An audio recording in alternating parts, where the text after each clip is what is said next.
Hello guys, magandang araw sa inyo. Magluto po tayo ng sweet and sour pork. Yung baboy natin nakamarinate na yan. Tapos lagyan lang natin ng gawgaw tsaka ipinrito. Pag marinate ang baboy ay pwede mo lang lagyan ng asin, lutsin sa paminta sa butter.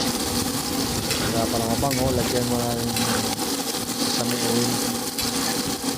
Tapos kita nyo guys kung ito na. Tama na yan. Saka magprito tayo ng isa sa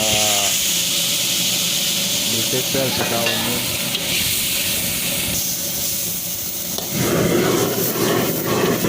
Marunong kayo mag-alog alogan nyo. Tapos kung hindi naman pwede lang alukay-hukay nyo. Lagyan ng sweet and sour.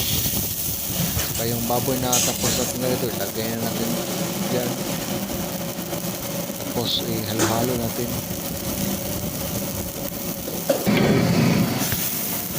So, tapos yan lagyan ng gawgaw para medyo malapot-lapot konti.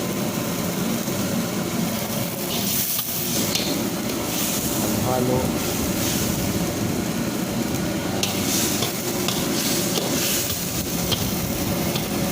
Malapit na matapos yan. Tapos ating luto. So huwag kalimutan mag-subscribe,